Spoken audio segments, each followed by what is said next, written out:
कौम सबा कौन थी, अज़ाब इलाही उन पर क्यों आया। एक ऐसी कौम जिसकी खुशहाली की मिसालें दी जाती थी और तबाही बर्बादी ऐसी हुई कि वो तबाही बर्बादी भी रहती दुनिया के लिए मिसाल बन गई। सबसे पहले जानते हैं कि सबा ये क्या था। सबा अरब का एक कबीला है जो अपने मोरी से आला सबा बिन यशजब बिन यारब बिन कहतान के नाम से मशहूर है। यानी सबा एक मर्द का नाम था और उसकी वजह से उसकी कौम सबा कहलाई।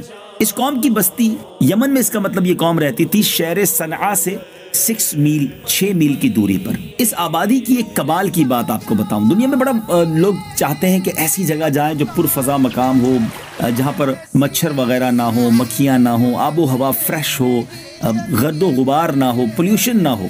सुभान अल्लाह, ये कौम ऐसी थी कि इसकी आबादी की आबो हवा और ज़मीन इतनी साफ थी, इस कदर लतीफ़ व पाकीज़ा थी कि ना उसमें मच्छर, ना मक्खी, ना पिस्सू, ना खटमल, ना बिच्छू, यानी इस तरह के हशरातुल अर्ज़ भी नहीं थे।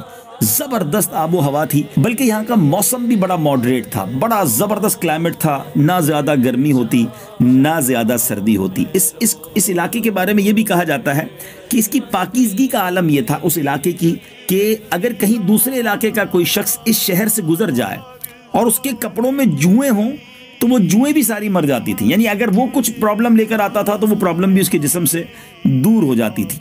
अच्छा, अब इस कौम के पास ऐसे फल थे, ऐसे ज़बरदस्त बागात थे कि उसमें कसीर फल लगते थे, बल्कि इतने फल लगते थे और इस तरह वो फल गिरते थे कि अगर कोई शख्स अपने सर पर टोकरा उठाकर चले तो बगैर हाथ लगाए किस्म किस्म के फलों से वो टोकरा भर जाता था।